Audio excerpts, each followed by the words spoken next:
नमस्कार साथियों, स्वागत है आपका बैंकर साथी चैनल में। साथियों, सीआईबी एग्ज़ाम से रिलेटेड वीडियोस आप बैंकर साथी चैनल पर देख सकते हैं। वीडियोस आपको पसंद आते हैं तो उन्हें लाइक करें, साथ ही शेयर करें हमारे सभी बैंकर साथियों के साथ जो सीआईबी एग्ज़ाम देने जा रहे हैं। इस वीडियो में हम डिस्कस करेंगे सीआईबी के पेपर 1 की यूनिट 27 जिसका नाम है एनालिसिस ऑफ फाइनेंशियल स्टेटमेंट, और ये इसका पार्ट 2 है। पार्ट 1 मैं ऑलरेडी बनाकर अपलोड कर चुका हूँ। तो शुरू करते हैं साथियों, part 2 analysis of financial statement.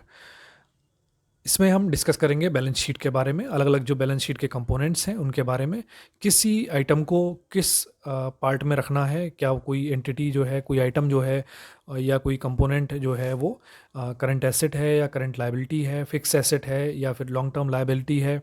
तो अलग अलग सेगमेंट होते हैं बैलेंस शीट में, तो इन सबको किस तरह से अरेंज करते हैं, कंपनी के जो एसेट्स एंड लायबिलिटीज़ हैं उनको किस तरह से रखते हैं, ये सब हम इस वीडियो में समझेंगे। अब बैलेंस शीट क्या है साथियों? बैलेंस शीट जो है वो एक स्टेटमेंट है किस चीज़ की, किसी भी बिजनेस एंटिटी की किसी पर्टिकुलर एक टाइम पर अगर हम ये देखना चाहें कि उसके कितने एसेट हैं, कितनी लायबिलिटीज़ हैं, तो वो हम बैलेंस शीट के माध्यम से देख सकते हैं। Balance sheet is the statement of asset and liability of an entity at a particular moment. किसी पर्टिकुलर मोमेंट पे किसी बिजनेस एंटिटी की कितनी एसेट्स हैं, कितनी लायबिलिटीज़ हैं, वो हमें बैलेंस शीट से पता लगती हैं। Normally balance sheet is prepared at the end of the accounting period for which the profit and loss account is prepared. और नॉर्मल केसेस में क्या होता है कि जब कोई अकाउंटिंग पीरियड ख़त्म होता है उसके बाद ही हम बैलेंस शीट और प्रॉफिट एंड लॉस स्टेटमेंट किसी बिजनेस एंटिटी का बनाया जाता है। और ये अकाउंटिंग पीरियड कब होता है? ये सबसे जो कॉमन नॉर्मल केसेस में जो होता है वो 31 मार्च किसी भी जो साल का जो होता है 31 जब हमारा फाइनेंशियल ईयर एंड होता है, तब उसके बाद ही हम बिजनेस एंटिटी की बैलेंस शीट या प्रॉफिट एंड लॉस स्टेटमेंट बनाते हैं। बट अगर रिक्वायरमेंट हो तो क्वार्टर एंड में भी बैलेंस शीट और फाइनेंशियल स्टेटमेंट बनाई जाती हैं, या फिर किसी और समय पर भी कोई बीच में भी अगर ज़रूरत होती है तो बैलेंस शीट और प्रॉफिट एंड लॉस स्टेटमेंट बनाई जाती हैं। अब जब बैलेंस शीट प्रिपेयर करनी हो तो प्रिपरेशन के लिए उसके जो इम्पोर्टेंट इंस्ट्रक्शंस दिए हुए हैं इसके रिगार्डिंग में, वो दिए हुए हैं कंपनीज एक्ट 2013 में। तो इसमें कई सारे इंपॉर्टेंट इंस्ट्रक्शंस हैं, उनको हम देखते हैं एक एक करके। तो पहला है, an asset can will be classified as current asset if it is expected to be realised in, sold, consumed in normal operating cycle within 12 months from reporting date or it is in form of cash or cash equivalent। तो कोई particular asset है उसको हम current asset तब classify करेंगे, उसको current asset की category में हम तब रखेंगे जब हमें ये उम्मीद हो कि वो पर्टिकुलर एसेट जो है वो सेल हो सकता है, कंज्यूम हो सकता है नॉर्मल ऑपरेटिंग साइकिल में विद इन 12 मंथ, 12 महीने के अंदर। जब कब से? जब भी उसको रिपोर्ट किया जा रहा है उस रिपोर्टिंग डेट से विद इन 12 मंथ अगर वो कंज्यूम हो सकता है या सेल हो सकता है तो फिर हम उसको करंट एसेट में रखेंगे, या फिर वो कैश की फॉर्म में हो या फिर कैश इक्विवेलेंट जो सिक्योरिटीज़ होती हैं उनके फॉर्म में हो, जैसे कि गोल्ड। तो अगर इन सब कैटेगरी में कोई एसेट आता है तो उसको करंट एसेट की कैटेगरी में बैलेंस शीट में शो किया जाएगा। All other asset will be non current asset. तो एसेट को ब्रॉडली जो क्लासीफाई किया जाता है करंट एसेट और नॉन करंट एसेट। तो करंट एसेट में हमने देख लिया जो 12 महीने के अंदर जिनको जो कंज्यूम हो जाएंगे, सेल हो जाएंगे, या फिर जो कैश की फॉर्म में है, लिक्विड सिक्योरिटी की फॉर्म में है, वो एसेट करंट एसेट होंगे। और उसके अलावा जितने भी एसेट्स होंगे वो नॉन करंट एसेट की कैटेगरी में आएंगे। अब लाइबिलिटी की बात करें, liability shall be current if it is expected to be settled in company's normal operating cycle held for the purpose of trading और due to be settled within 12 month from the reporting date.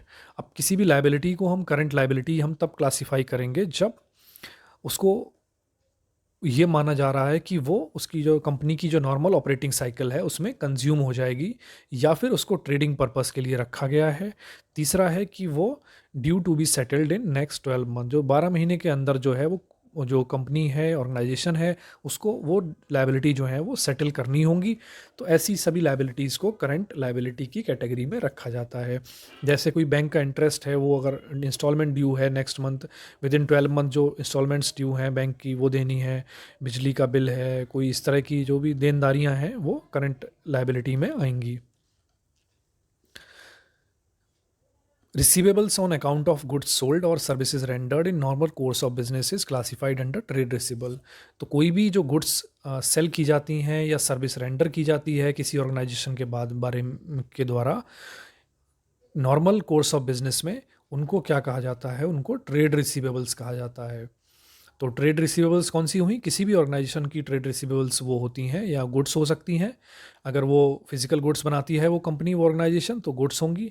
या फिर वो service provider है तो उसकी जो services होंगी वो भी जो है वो ट्रेड रिसीवेबल्स में आएंगी। और जब वो सेल हो गई तो उसके बदले में, चाहे वो गुड्स हों या सर्विसेज हों, जब एक बार वो प्रोवाइड हो गई उसके बदले में जो अमाउंट मिलेगा, उसके बदले में वो व्यापार जो हो रहा है उसके बदले में जो अमाउंट मिलेगा उसको ही हम ट्रेड रिसीवेबल कहेंगे। Payable on account of goods purchased और service rendered in normal course of business is classified as trade payable. अब ट्रेड रिसीवेबल तो वो हुई जो हमने गुड्स सेल की और सर्विस रेंडर की, ऑर्गेनाइजेशन ने सर्विस प्रोवाइड की तो उसके बदले में उसको पैसा मिलेगा। लेकिन ये ऑर्गेनाइजेशन भी तो कहीं से कुछ सामान खरीदेगी, रॉ मटेरियल परचेज करेगी, या फिर किसी दूसरी कंपनी की, किसी दूसरी ऑर्गेनाइजेशन की सर्विसेज लेगी, मार्केटिंग एजेंसी की सर्विसेज ले सकती है, या बाकी जो इसके स्टेक होल्डर्स जो वो लोग होंगे जो इसकी एम्प्लॉयज़ होंगे। तो इस तरह के जो हैं गुड्स परचेज्ड और service received in normal course of business is called under classified under trade payable. तो जो नॉर्मल जो कोर्स ऑफ बिजनेस में जो गुड्स परचेज़ की जाएंगी या फिर किसी और से जो सर्विस ली जाएंगी, तो उनके बदले में जो पेमेंट करना होगा उसको क्या कहा जाएगा, ट्रेड पेएबल कहा जाएगा। ट्रेड पेएबल की कैटेगरी में वो मेंशन किया जाएगा बैलेंस शीट में। अब बैलेंस शीट के अलग अलग कंपोनेंट्स की शुरुआत करते हैं। Share capital. शेयर कैपिटल क्या होता है साथियों? Share capital information like number of shares authorised, issued, subscribed and paid etcetera. तो शेयर कैपिटल जो है जिसमें किस कंपनी में जो स्टेक होल्डर्स हैं, शेयर्स कितने कितने किसके पास हैं उनकी इन्फॉर्मेशन होती है, कितने शेयर जो हैं वो ऑथराइज्ड हैं, कितने इशू किए गए हैं और कितने सब्सक्राइब हैं, कितने पेड हैं, इन सब की जानकारी जो है वो शेयर कैपिटल में होती है। रिजर्व एंड सरप्लस का की जो कैटेगरी होती है, classified into capital reserve, capital redemption reserve, security premium reserve etcetera. तो रिजर्व एंड सरप्लस जो है उसके जो सब क्लासिफिकेशन होगा, जो कैपिटल रिजर्व होंगे, कैपिटल रिडेम्पशन रिजर्व होंगे, सिक्योरिटी प्रीमियम रिजर्व, ये सब इसमें कैटेगरी में आएंगे। उसके बाद आती है लॉन्ग टर्म बोरोइंग। तो लॉन्ग टर्म बोरोइंग में दो तरह से इसको क्लासीफाई किया जाएगा, सिक्योर्ड हो सकती है या अनसिक्योर्ड हो सकती है। तो दोनों तरह की लॉन्ग टर्म बोरोइंग हो सकती है। नेक्स्ट आता है other long term liabilities. Other long term liabilities में to be classified as trade payables and others. अब कोई ऐसी लाइबिलिटीज़ हैं, कोई ट्रेड पेएबल हैं जो अभी एक साल के अंदर नहीं देने हैं, उससे ज़्यादा समय के बाद उनको देना है, तो वो लॉन्ग टर्म लाइबिलिटी में, अदर लॉन्ग टर्म लाइबिलिटी में क्लासीफाई हो जाएंगे। लॉन्ग टर्म प्रोविज़न, कुछ ऐसे प्रोविज़न करने हैं जो अभी विद इन 1 ईयर ड्यू नहीं है, लंबे समय में ड्यू होंगे, तो वो लॉन्ग टर्म प्रोविज़न जो होंगे इस कैटेगरी में, लॉन्ग टर्म प्रोविज़न की कैटेगरी में आ जाएंगे, जैसे कि एम्प्लॉय बेनिफिट्स या अदर्स कोई हो सकते हैं। शॉर्ट टर्म बोरोइंग्स हो सकती हैं किसी ऑर्गेनाइजेशन की। तो शॉर्ट टर्म बोरोइंग में क्या क्या क्लासीफाई होगा? पेएबल ऑन डिमांड जो है, जो डिमांड पे करनी होंगी। Loans and advances from related parties. Deposits, जो डिपॉजिट्स हैं, अदर लोन्स एंड एडवांसेस। तो जो ये सब हैं ये किस कैटेगरी में आएंगे? ये आएंगे शॉर्ट टर्म बोरोइंग की कैटेगरी में। Other current liabilities to be classified as. अब इसके बाद में जो बाकी जो करंट लाइबिलिटीज़ बचेंगी वो किस में आएंगी? अदर करंट लाइबिलिटीज़ में। तो इनमें क्या क्या आएंगी? Current maturity of long term डेप्ट। कोई लॉन्ग टर्म डेप्ट है लेकिन उसकी जो किस्तें इस साल में ड्यू हैं वो इसमें आ जाएंगी, current maturity of long term डेप्ट की कैटेगरी में। Current maturity of finance lease obligations, जो फाइनेंस लीज है ऑब्लिगेशंस उसकी हैं, तो वो जिनकी करंट मैच्योरिटी हो रही है, यानी विद इन 12 मंथ की बात हो रही है, वहाँ पर अगर जो ऑब्लिगेशन है, जितना अमाउंट पे करना है, वो इसमें आएगा। Interest accrued but not due on borrowing. Interest accrued and due on borrowing, तो ये सभी हैं। Income received in advance. Unpaid dividends, जो डिविडेंड पे नहीं किए भी करना है। Application money received for allotment of securities and due for refund, तो कोई अमाउंट ऐसा आ गया है जो रिफंड करना है। Unpaid mature deposit and interest accrued thereon. Unpaid mature debenture and interest accrued thereon other payables. तो ये सभी जो होंगी वो जिनकी मैच्योरिटी, बेसिकली इसमें फंडा यही है कि अदर करंट लायबिलिटी जो ऊपर के किसी कैटेगरी में फॉल नहीं कर रही हैं वो उनको हम अदर करंट लायबिलिटी में मेंशन कर देंगे। और अरे एक तो ये करंट लायबिलिटी है, इसका मतलब इनकी मैच्योरिटी जो है वो नियर फ्यूचर में हमें ये पैसा, जो ऑर्गेनाइजेशन को ये लायबिलिटी जो है वो पे करनी है। शॉर्ट टर्म प्रोविजंस हो सकते हैं, ये भी अदर करंट लाइबिलिटी में। The amount shall be classified as provision for employees benefit and others, तो ये भी जो करंट लाइबिलिटी का ही पार्ट है। अब बात करते हैं साथियों एसेट्स की। तो एसेट्स में क्या क्या आएंगे? पहला है टेंजिबल एसेट। तो टेंजिबल एसेट में क्या क्या आएंगे? Classification shall be given as. तो टेंजिबल एसेट को हम ऐसे क्लासीफाई करेंगे: land, building, plant and equipment, furniture and fixture, vehicles, office equipment, others. तो ये सभी जो हैं वो टेंजिबल एसेट की कैटेगरी में आएंगे। Assets under lease shall be separated specified under each class of asset. अब अगर इनमें से कोई एसेट ऐसा है जो लीज पर है, तो उसको हमें अलग से मेंशन उसको करना चाहिए, बैलेंस शीट में बताना चाहिए कि ये पर्टिकुलर जो एसेट है वो लीज्ड है। इंटेंजिबल एसेट की अगर हम बात करें तो ऐसे एसेट जिनको हम छू नहीं सकते, तो ऐसे एसेट्स कौन से होंगे? गुडविल हो गई, ब्रांड ट्रेडमार्क हो गया, कंप्यूटर सॉफ्टवेयर है, मास्टर हेड पब्लिशिंग टाइटल है, माइनिंग राइट्स हैं, कॉपीराइट हैं, तो ये सारे लाइसेंसेज हैं। तो ये सभी जो आते हैं ये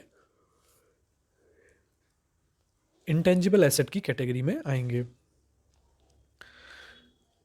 नॉन करंट इन्वेस्टमेंट, तो जो इन्वेस्टमेंट ऐसी हैं जो करंट इन्वेस्टमेंट नहीं है, नॉन करंट इन्वेस्टमेंट है, shall be classified as trade investment and other investment. तो ये आएंगी।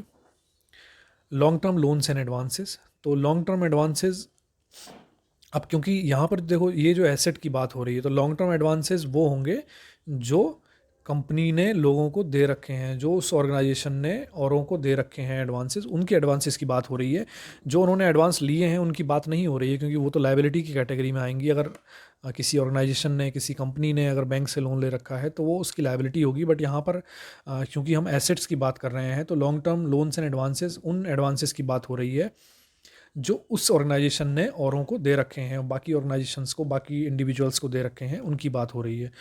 तो long term loans and advances shall be classified as capital advances, security deposits, कोई कैपिटल एडवांस कहीं दे रखा है, जो कुछ मशीनरी गुड्स वगैरह कुछ परचेज़ करनी है, दे रखे हैं, और सिक्योरिटी डिपॉजिट कहीं दे रखा है। Loans and advances to related parties, तो वो हैं, या फिर और कोई भी हो सकती हैं।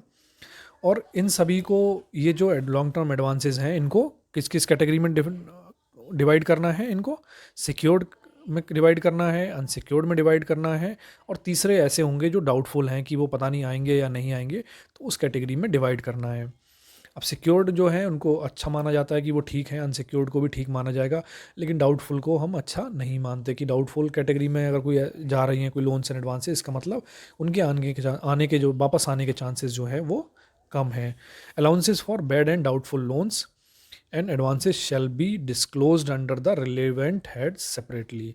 अब कोई भी जो अलाउंसेस या उसके बदले जो बैड और डाउटफुल लोन है, तो उन सभी को जो है उनको डिस्क्लोज करना होगा रिलेटेड हेड जो हैं, रिलेवेंट हेड्स जो हैं, उनमें सेपरेटली। नेक्स्ट आइटम इसमें आता है अदर नॉन करंट एसेट। तो अदर नॉन करंट एसेट कौन से होंगे? Other non current asset shall be classified as long term trade पे रिसीवेबल्स एंड अदर्स। तो एक तो ये लॉन्ग टर्म है, नॉन करंट एसेट है। नॉन करंट एसेट है, इसका मतलब जो 12 महीने के बाद में रिलाइज़ होने की उम्मीद है, अभी रिलाइज़ नहीं होंगे नियर फ्यूचर में। तो लॉन्ग टर्म जो ट्रेड रिसीवेबल्स हैं, यानी कि जो अभी एक साल में कुछ हमने ऐसा माल उधारी पे ऑर्गेनाइजेशन ने बेचा है, उधार दिया है, जिसका पैसा अभी नहीं आएगा, वो एक साल के बाद ही आएगा, उससे पहले नहीं आएगा, उसको कहाँ क्लासीफाई करेंगे? अदर नॉन करंट एसेट में। ऐसे ही long term trade receivables shall be sub classified as secured, considered good, unsecured, considered good and doubtful. अब जो ट्रेड रिसीवेबल्स हैं किसी का ऑर्गेनाइजेशन के, जो मान लीजिए किसी कंपनी ने, ऑर्गेनाइजेशन ने जो गुड्स बेची हैं, जो अपने सामान बेचा है, आगे मार्केट में दिया है, अब उसमें से ऐसा तो नहीं है कि सारा पैसा उसको टाइम पर वापस आ जाएगा। कुछ पैसा ऐसा है जो उसका डूब भी सकता है, जो डाउटफुल है कि आएगा या नहीं आएगा।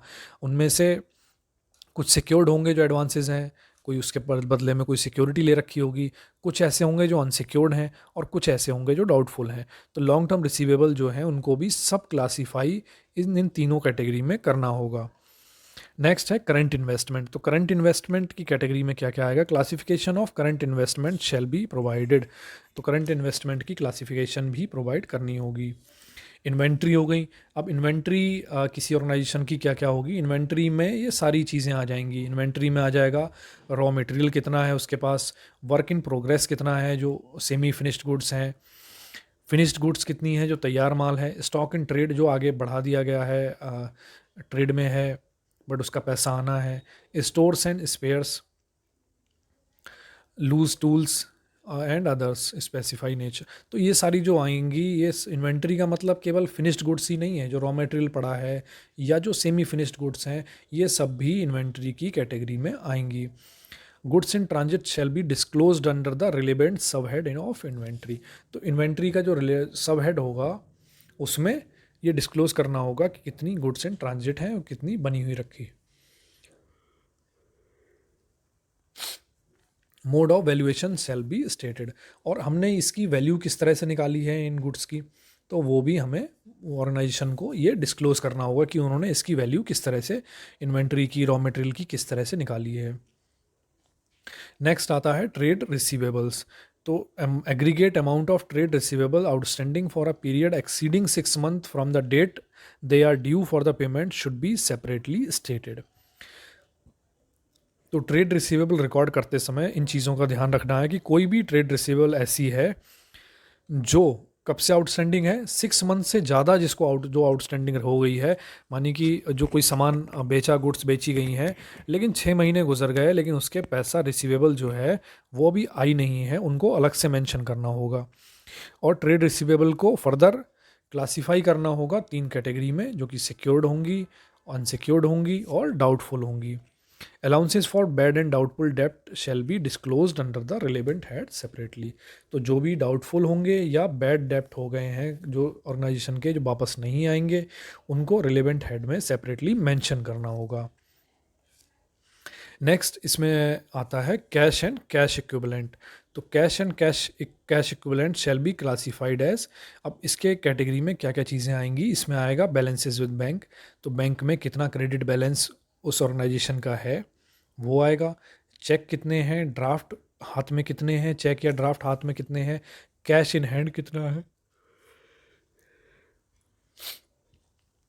या फिर अदर्स, या फिर कोई जो रिलेटेड जो लिक्विड सिक्योरिटी है जो काफ़ी कैश के इक्विवेलेंट है, तो वो भी इसमें मेंशन किया जाएगा। Balances with bank to the extent held as margin money और security against the borrowing guarantees other commitment shall be disclosed separately.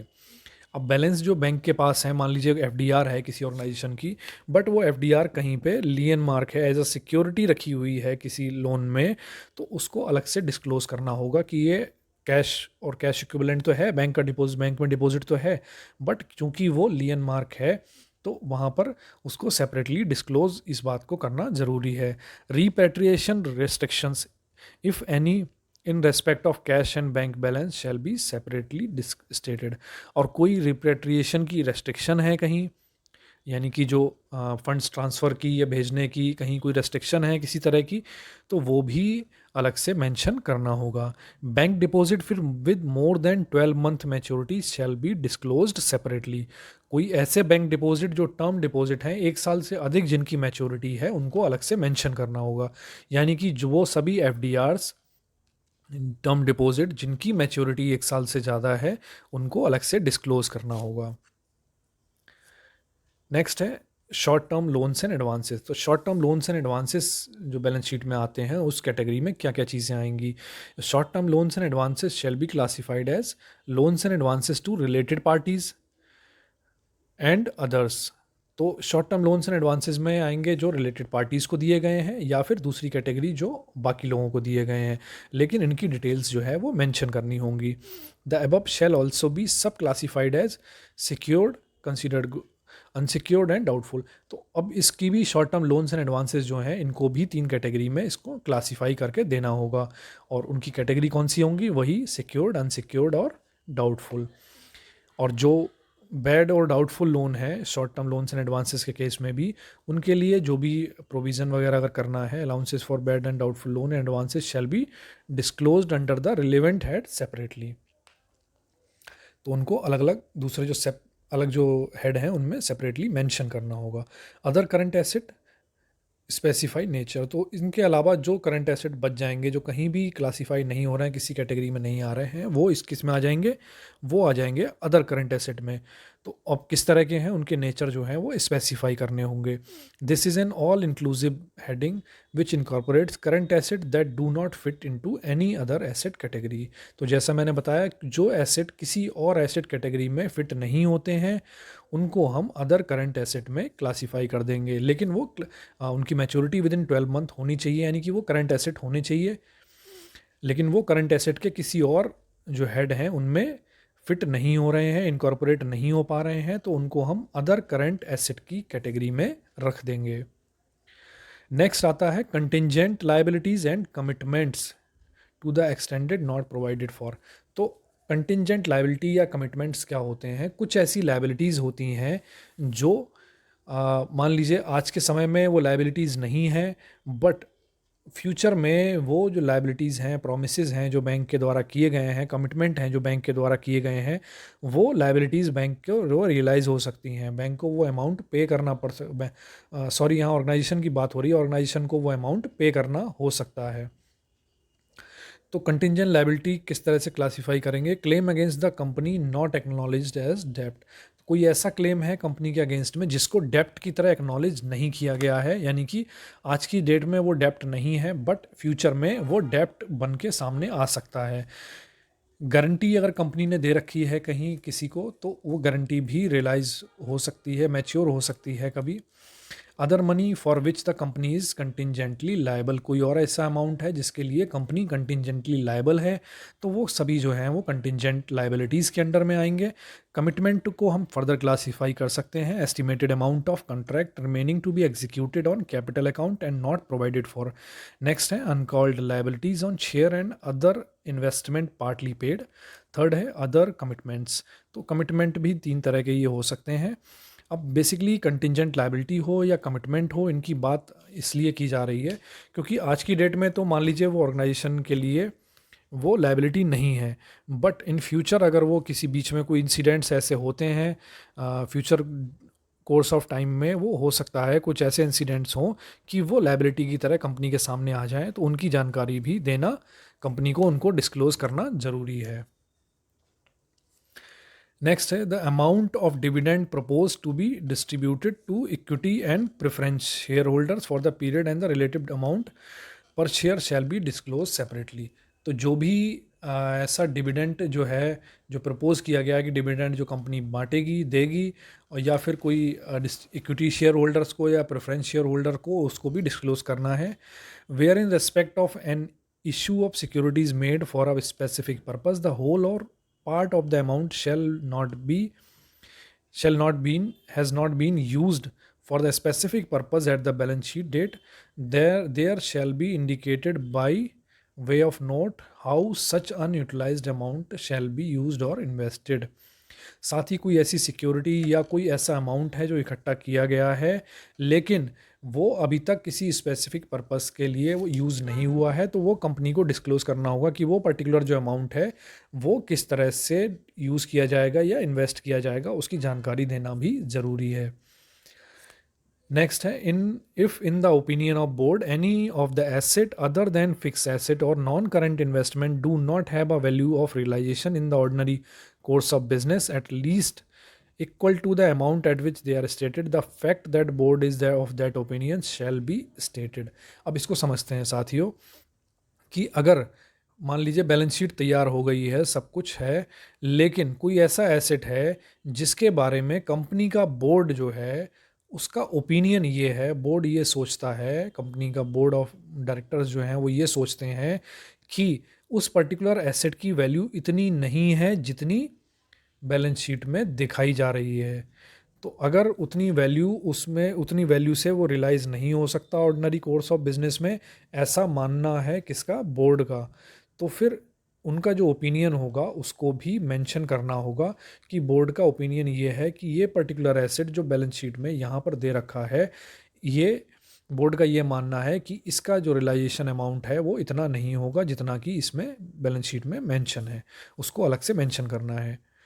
तो ये है साथियों।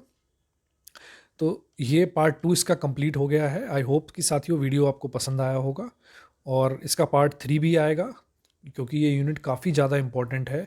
और इसका इसीलिए मैंने इसको 3 पार्ट में डिवाइड किया हुआ है। पार्ट 1 पहले अपलोड, ये पार्ट 2 था, और अब पार्ट 3 भी इसका आएगा। पार्ट 3 में ये यूनिट कंप्लीट हो जाएगी।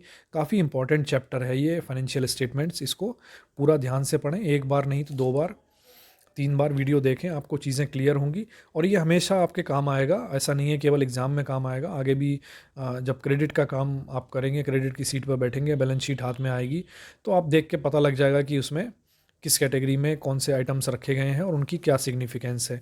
तो आई होप साथियों वीडियो आपको पसंद आया होगा, कुछ कॉन्सेप्ट आपके क्लियर हुए होंगे। तो इसे लाइक करें, साथ ही शेयर करें हमारे सभी बैंकर साथियों के साथ जो CIB एग्ज़ाम देने जा रहे हैं, और बेल आइकन प्रेस करें, चैनल को सब्सक्राइब करें, और मिलते हैं साथियों नेक्स्ट वीडियो में। Thank you.